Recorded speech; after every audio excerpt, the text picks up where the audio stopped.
The more than Sheriff no. So holding. Sheriff is so jenny. O pass you at the station here, or Sunyane. Now, Oba, such a Baba course, Oba, Oba 5 months course. Oh, that's 7. Now,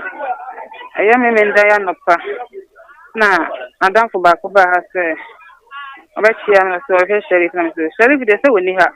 oh, that's 7. No, so daddy, I'm my friend, sir. It's Wednesday in a home fan. For the name of Bremen, I'm a Siaman.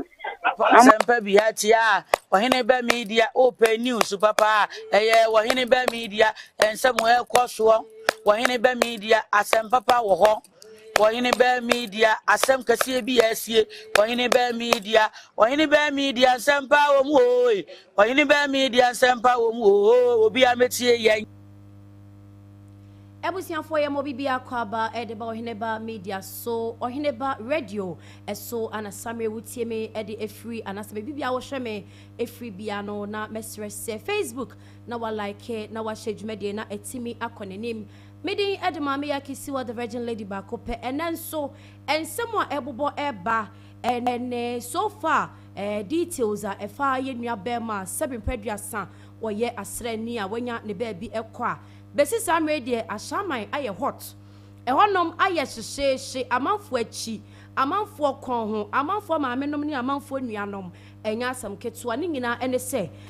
wo hwe Ghana Armed Forces a ensomo moka ene se kopem se ombetimi ehu nipa bone ni a anase nipa bone fo omutimi edi sa nyamra semi ene kopem so ombehu om no ombekoso ahwe wom a ene omachi no enye asam ketua ti so manka no kredi a ene ebeyire pa amanfo kan sem bebre bi mu bisa se akosi sen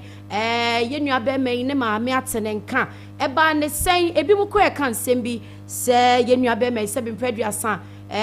konkonse bi amanfo di won tentafide no so se omo se no wo ne mpena bi ho okọ ne girl bi ho na wo ba ene mede ensem ni nyina brew na ma kire omo de ekoye na ma kire omu de esiye ene de okoye ye ewo ashaiman sa time na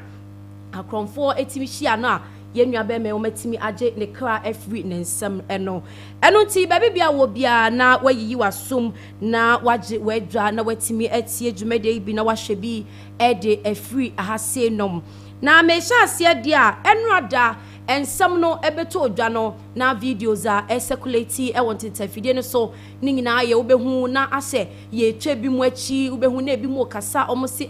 ye buru ye yo ede ne yenye ehe ni ye ndwa ne mfa krata bi nso aba beto manim hanom a efri Ghana Armed Forces a eba making kind ni nyina bi ede amount na ene ansa na metre nsem ni mu ede atra wo no me wo videos bi nso e wo hanom a meyi ede atra no watie ensem ni bi de eba a efri yenua be me ne maame ho ena afa nso de eba efri onabo a owo mantem ho no nso ho a eba ni nyina betimi akwakotie bi na ansa na no maame di kan hye asem no asiye sei na mefa encho ye nyina nim se asrafo de etoda ya na ewo muso muko training bi ni ade se de abre bi o metimi ekipi fit na o metimi akomunyuma so na se 7 preduasa se ntokwa bi be fum yemu anase bibi be fum yemu Ghana hanom a o metimi ama omumu so no metimi akwakwa pata sa ntokwa no ana sebe ya ye benya ya sumdue ne ye betena ye Ghana man mu hanom ne etimi edidi ama ye ho etimi atoye eno nti na nsen process bi koso ana se training bi koso a se munyina munimu ana se mo a munche danim asafo adwuma ni mu yie no oma ba mu foforo ana se omo ba ye ncheye no mitwemu ana newcomers oma ba mu no omo a emre ne mra no omo ko training bi na se oma hye training bi ase a encheye kra na sa training yi mu kra ma na nse video bi be tontin video so a yehu se abrantie bi training ni mu ano yese eno so beto ho no allegedly no na yesi training ni mu na abrantie no kra so afa so ahre ne nkwa sa eno mpo omuntimi enka enwie yesanse me kwakope bibia bedi ene me beye den ene nam esanse yenua be men omo try bomb ne no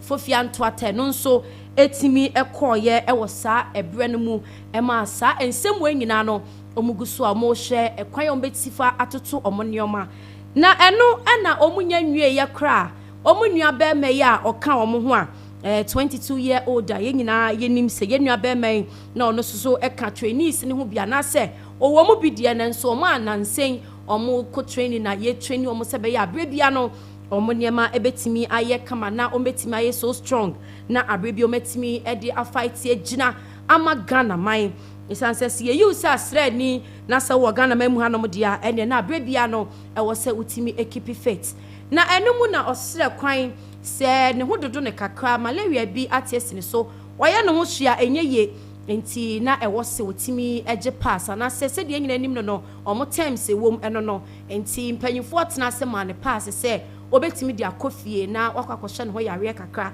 enti se wo hia brante mfo nyina na e trend a brante se na ne so atepa wo hia training ni mu no ye mo aye nuanom ne ye manom wo mu no se nyina ye bekai ne nyina ye beka no kra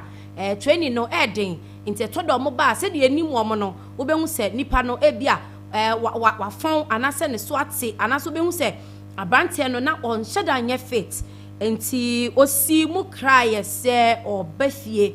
ye nyina nim se ba bia owo anase area wote ye nyina nim ne se ashaiman ehonom na wo se ye nwa be men ekọ na eho ena ye nyina nim se ne maame ne family members ho ena omo wonti abrantie ekọ ye no anase wonam kwan so a okọ no ena ekwamukafo okọ na omo koje ne ho laptop ne phone ne niam ekita no wo hwa ye nua be ma no efo nyina beto abonten no na wo hye kamo a etrese oyasre ni ehye won hye uniform no fully nemom wo mo de ye nyina nim se kamo ne de se etoda ya no omo tai hye eno mo ntina eno na ehye na ne bag a ebo na chie sa omo bag kese bi ebo na chi sa bre no ena omo je sa ne ma nyina etimi free ne nsem na eno ena wakoye ono nko na sa bre no na ye nua be ma nheda enye fitinti wotiatia mu a wo ye do betimi bia bobo opono mu de amanfo bisa sa denti na area hofo o ma ye den so obi akwa koku obi a area hofo enka omo de se okotira akwa kodi ni meko a enka bonkyerani de wote hu fifire sen da bi omo ti hu fifire because okobobo opunum according to omo information omo nya ye ene area hofo nsem omo kan ye e de kire abra asrafo no etimi ekokodru ye no na we nyina eka ho bia na kyese akoye ahometesem obobo opunum obi amfi no esanse omo so kire mu se na omu suro se omu bebie epono ne sanse na nsen nipa bonefo bi ato omu ho agumontene so wo mantam wa omu timi shada na yebom ejimi obekọ no na omu boa plan work obehuane atwito ne de susu anase yaba beje wo ho ne ma anase yakwakopra unti na omu suro ena timi akwakobasa na krata bia betodwa ansa na mekan eno ensam na de atre wo no a efri Ghana Armed Forces so e de aba no yebekọ ne kwakwakotie abra asemwe esi ye no assemblyman abekasa odi nsem bi atuga eni ntremu bi aba yenkotie nsem ono nso e de eba abonte no bi yeba sesie yan for majoy yo good evening to your listeners and now we can be kasa kire mu say military men no e de law no asho mu nsem ewere fiefiem je so mo kwa house to house tete nkrofo say na city. Well, that was what happened this morning. But as we speak, everybody has left. The military men have left the police, and calm has retained back to the constituency. Assembly, you are already aware. Say at this dawn, about 3:30 a.m., where I started receiving calls about the military invasion or constituency, and at that time, they started brutalizing people, molesting them, asking them to do the unthinkable, which all of them, some of them have to oblige because the military man, where people are even going to work, they return them to go back home. Now, it was unfortunate incident. So when I inquire from the commander, the police commander, and some other few people, it is in relation to the killing of the military guy on Saturday. So, it is some reprisal effect as relation to what happened on Saturday. And that is what has happened so far. No, about 72 people were arrested, and as I speak with you, your name, we don't know where they have taken them to.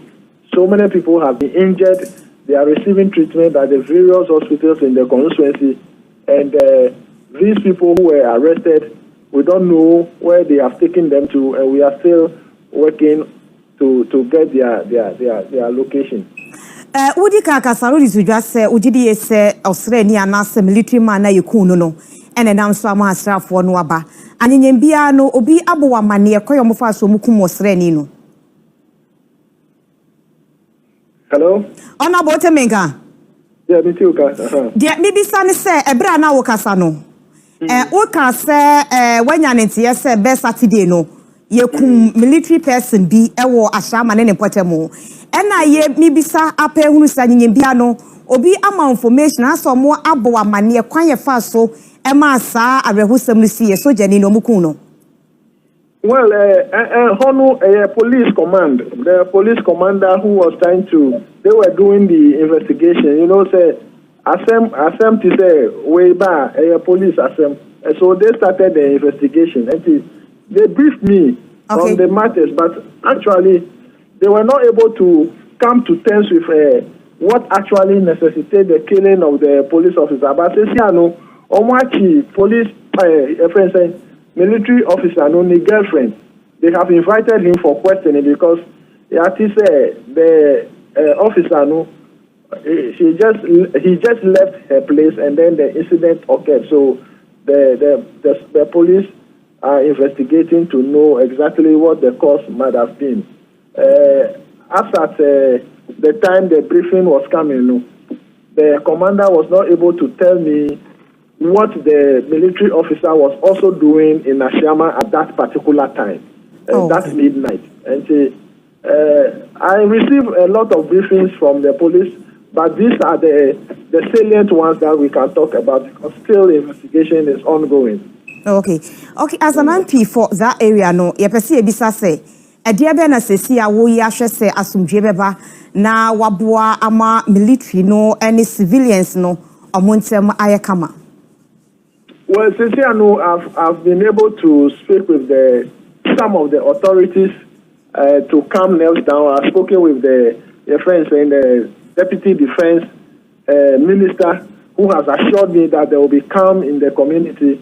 And I'm making frantic effort also to raise some issues on the floor. Today I've started, but Speaker defer it to maybe Thursday for us to have a concrete, evidence and other issues, related issues, before your friend's statement, you know. And so, all that I want Mr. Speaker to do, to constitute a bipartisan probe into the matter, or better still, no, or defer the issue to the Defense and Interior Committee to investigate, which we are capable of doing. So, for now, no. Calm has returned to the constituency. I'm just praying and hoping, say, the military will not return to the constituency to take another operation or to engage in another operation, and so that the people of Ashaman will be able to go about their daily activities with any hindrance. Ebusiafo asemi ahomete areho na medikan ka kire wo se ene me wo videos any audios bin so amebobo ede atrɛw na won so watimi etie ensɛm ne bi ede afri hanom isan sɛ enra eba afri enra ne de ensɛm amanfo ka no eye bebrebe we sisei afi kra de aba beto dwa nkofo eka ebi mu ekeka sɛ ema mienu bi kra krahye we say ya ne boyfriend we say ya ne boy echa sɛ edoso na ensɛm sei ena abrantie maame nso ababe kyerem yenkotie ensɛm a ɔno nso aka no ebi me ba cho wada roma na ye frɛ wo sɛn efrem efia kyerɛ ya kene ni fra chima bompe oh achima bompe de efie be mu Kisa de metro crowd. Efia kosebio kose na hyɛden se na hye den pa na odan ene Sheriff Imoroi Me ba no. kasa Me ba penye no. Omo ye mienu. Ona ye penye. o firstborn Ona ne Sheriff no. Ai. se mami misa eba ne sen wote ne sen amanne no ye beba o sen Emo den pa Sheriff no. Show hoden Sheriff ye soja ni. Opasi atunka nye ni station ha. Owo sunyane. Na oba tete oba be course. Oba okafre me se oba ye 5 months course. Owo tete. Na ayame menda ya nopa. Na adamfo ba ko ba ha se oba chia na so oba Sheriff na so Sheriff de se woni ha. Owo tete. Na so daddy omo afre ne se isi Wednesday ni na ne ho mfa no for the niema ebre me na masia ma no na omo afre ne line no sa onfa ekonso onfa nti ono ben ha ne de o mehese ne ho te sen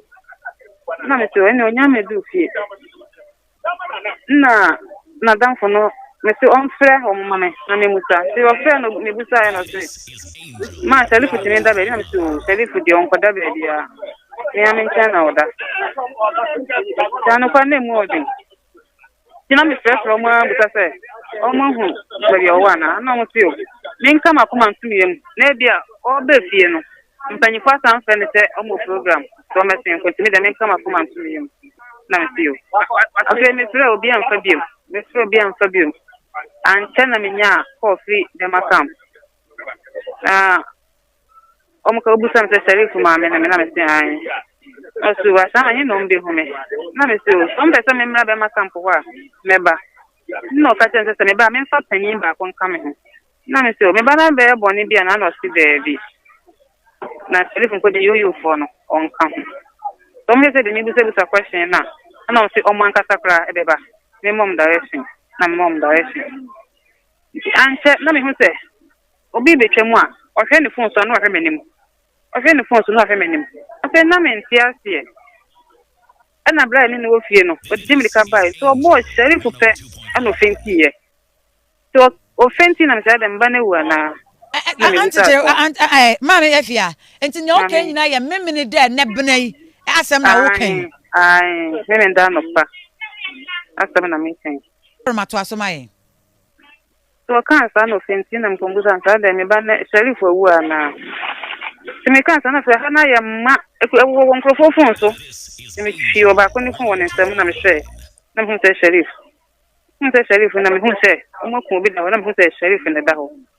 ne me tiatia pa anche na mpanyifo na nkasa bae ana mo ne papa mpanyifo na kasae na ne papa mpanyifo ni buta omo senti Sheriff no tiase ana wewu no mo si on tiase na Sheriff fi sunyane aba enkran ha no ofre wo ka kire o se oba nkran no bae minim wa frame aka kire me da wo bae pampo aba me nchen sweet and samia na me se ne mama no se de so so me nsa wo bei na fofia nso ata ya je ne nkwa fi ne nsem ya no awo enenam mframa me bi keka se okoda ne mpena nchen ebi so keka se no kura mobile phone na laptop bi na kronfo renfo to share ne so ensem no minim se we bise mu atete mu a sojafo e ba wona so omo kire wo se e den na si ya opiesie Sheriff eto anana no wonse adu me de minim ni se phone ni de omo ehu na tablet ne laptop ni de e hye ne bag ni sika nyina hye no ho ne sika nyina phone iPhone na ye hu be dia ewo ene na ye hu ene nyo ba bia so Sheriff no kra woni girlfriend bia woni mo ba mpo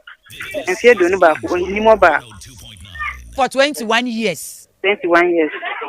for baby a mechrew eno mo obaby a hu nkomo nso nchrew enchre me ne minim no omo obo trumpet nti omo oku ni mo no ena ya esanse bi ba na wa chia me na Sheriff ni girlfriend we minim confirm ana oni bi so because oba o chementensa me boje mu a o twimako me kamba nku a o titwenkunma me yewe no onko be dia o Sheriff ko soja adwuma ni mfi ahini ana abosom ahini next month 22nd April no benya 1 year. 2nd April no benya 1 year. Aye. So what? Show hodin. Show Mate. hodin. Te say busia no den na moye. Oma ha me. Ma se ma de. O self na me ni da so. Omo ye mienu pe. Na chiriba na fe no ko 13 years. O pass ya to se ma. Na me aduma menya adwuma. Me obua wona ma hwe me nua no. Say de me ni da so asa. Yo o ma je me ba na fi nsem. Yes onko mu di kun mi. Ana mu je self so hwe oni an ka nka me pe. Awo kose na show hodin wate. Kose na show hodin. Say den na soldier for mpanifo abeka kire mu. Den na mo ye se busua mo toto e wo fie sisi a. Ebusianfo way eye sheriff ne maame na kasa no ne chese areho asemi amobo die amanfo ka no social media a omo ka eya na eya yebesre wobon se obi ehwere ne de hia na obi de te baabi na okọ ne mpena ho na woni obi koda na okọ ha na okọ se ensam no edoso sheriff maame tremu se oba no oka kire no na mom ne ba no ama medru fie na ne phone ne de ye hunu enti se de nkofo ka se ebeye se ye je ne phone ni ade se de bi mo ka ne se no kre se ni pabonefo bi na timi age ne kra afri ne nsem ne mom enye empena bi na okotena ne nche anase empena bi na okoda ne hono ma saade no atimi ato no na ene ye the way to screen ne so na wonso atimi akenkan bi e de afri honom na meto mebu ase na makenkan na wonso atimi etie bi e de afri honom way every Ghana Armed Forces na eba enti way e press release ena no so every honom a eba na areho ensem a omo ka ne nchemu omu chemu enie nipa dodo na na ebisa se eba ne sen kra ena asrafo bebrebe atimi akogu ashaiman na same omo bru amanfo wo famo amanfo maame mu a sebi omo ye innocent omo de omo nka ho nipa bonefo mu di bone ne to omo ba bi ne ye bro sankrofo yi enti ensem wei ana Ghana Armed Forces ebe chechemu e de atremo enti ye be yi asom na yetie ensem ne mu eyie na wei eye de ewo asem no eti enti metremu e wo ha na makenkan e wo ha o say military conduct swoop at Ashaiman targeted at killers of young soldier eno ena edikan enti wei ensem wei a watro eye swoop no mo de ba ye no anasese ye ka swoop no kra enchemu nyina ene se bibi se isi na sa asrafo to omo gu montene so ekogu bia ho anase kroni mu te se de nansen de ntrobo ase ye te ye na ye nua be ma ye papa ye bra Muhammad esi ya na areho ne so soja ni ayebro ne saa no eku no saa ensem ni bi omo ba saa na soup ne so omo abeto ahyemo so se wo ye sofo se wo ye obi yire se wo ka ho se wo nka ho kopem se ye behu asem ne mu no krade ene na ebridam brada ye bromo saa eno ene soup no ena ekoso e wo ha enti eno ena nam so ama o matom ho agu montene so asamwe saa de no ekoso sebe ya nipa bonefo no ba bi ode ne ho akosie bia no se ya bromo sana mo video mu hyehyem a wa wonim no kra bia no wo mfansie obeka e de akyre wo monti mi bie krata ni mu na makan dia eno enie. Personnel of the Ghana Armed Forces on Tuesday 7 March 2023 conducted a swoop in Ashaiman and its environs in a manhunt for some criminals who are suspected to have stabbed and killed a young soldier, Trooper Imaro Sharif, in the early hours of Saturday, 4 March 2023 at Ashaiman, Taifa. Trooper Sharif, who was stationed in Sunyani, was in Accra, a cause, and had sought permission to visit his parents at Ashaiman, where he grew up, was found in a pool of blood in the early hours of Saturday near the Armenia Hotel in Ashaiman. Eno any enchemu a edikan aba. Enchemu ni nyina ene say Sheriff e cry ye said na me twetwemu no ene said the Ghana Armed Forces abetwemu no omo say ye nua be mai na oba for training nanse na ekoso e wo enkran na abra na training na ekoso no na yenua be mesi no hododo ne kakra nti obisa permission ansa na yema ne pass se obetimi akọ nti eno ena okoya yekohu na emum wokra ya yankohu sabrantie ne ho ye ana sabrantie akosa ne ho yare awie no enti metoaso enso e wo hanoma o se Ghana Armed Forces wishes to state categorically that the military operation, which was sanctioned by the Military High Command, was not to avenge the killing of the soldier, but rather to fish out the perpetrators of the heinous crime. Following the operations at Ashaiman Taifa and Tulaku, the military personnel picked up about 184 suspects aged between 21 and 47 years old and have since handed them over to the military police and subsequently to be sent to the Ghana Police Service for screening and for further action. During the course of the swoop, the personnel seized 29 slabs and 57 mini slabs of suspected Indian hemp and amnesia, among other forms of the narcotics. Enti eno ene die eno so e wo hanom se mitwem kakra de makan kakra ene se abra omo ba ye no enye se omo ba no maba betua omo ahyan man ne so ka anase eye revenge bi no omo ba ye na emom se be yo mbehu no kure ewom ene nipa bonefo a omo di sa enyamra semi eno nti omo chi ebi mo 21 ene ebi 47 ene ade edo omo koya samre ye de omo ama police fo a ohwemu a enye mabone ni enubone bi na amnesia bi hyehye omo ho ene Indian hair bi hyehye sankofo yi ho a sam radio muguso a eye enhyehyemu. The Ghana Armed Forces also wishes to place a record that the swoop was not targeted at innocent civilians but was intelligence-led operation conducted on suspected hideous of criminals and crime-prone areas in the general area. Ghana Armed Forces, however, acknowledges that regrettably some innocent persons might have been caught up in the operations of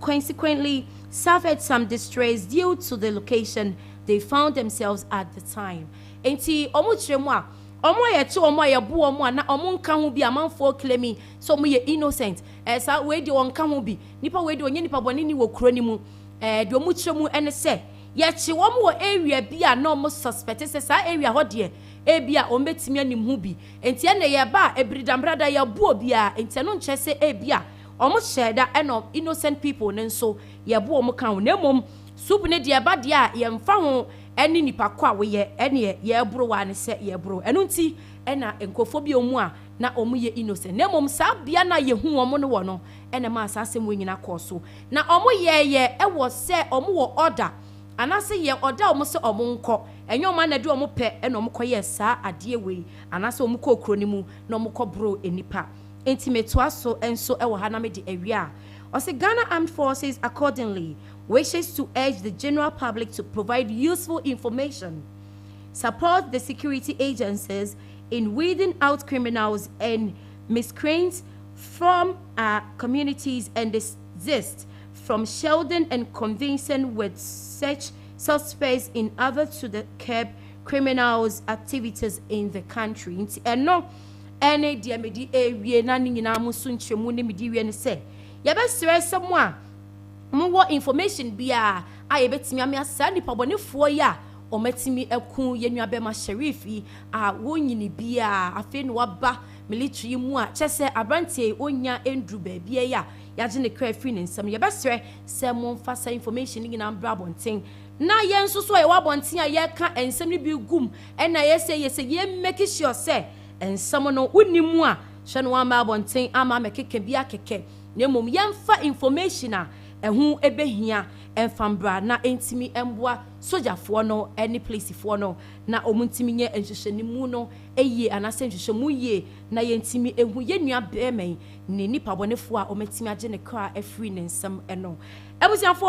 ensam no bebre na ewo ha edoso na michagu live enti menya message bi ewo hanom na Godfrey ene de aba o say good morning baby bia owo bia mechiawo na yeguso de ani edi akire esansa asemi ahomete areho de betom fom bia no nso me fa nka memo maame yakisi what virgin lady ba ko pemetena se na ma be chechemu na wonso atimi atie bi de ekọ ene de eba enti news na ba abonten ne nsam na eboboba no enchemu aba Sam Radio yetimi at sini straight from Ghana Armed Forces. HM sa abrante na oyare na oje permission koye. Wo hwe abrante na mu no kra e kire sa abrante na ne so atepa na oyare enye se na oye stronger sebi. Okọ ne girl bi ho anaso okoda baby. O ma me so abechem so oba bia ne hono ma wonim no anaso onfa ne mechia onfa oba bia mechia no nti yebesere mo circulate sa news ni nyina no yebesere se munjai na afe no kure wo mu no yebebe bia no so yemfa nka me mu yeba be chechemu na wonso atimi atie aha ene beba me kwan na me de enkomo ni nyina asi ene chechemu ni nyina so asi me da se oje bre na wotimi atie me na wo hwedwuma de bi fra hyase e de ekosi na wieye Facebook Oheneba 1 TV or like na wa hwedwuma de e de amame na YouTube nso wa subscribe e de amaye me din e de mama yakisi wa the virgin lady ba ko pe makao yebesan so e share bio bye bye Pasempa biatia Oheneba Media open news papa Oheneba Media ensem we koso Oheneba Media asem papa wo ho Oheneba Media asem kase bi asie Oheneba Media asem pa wo mu oi Oheneba Media asem pa wo mu obi ametie yen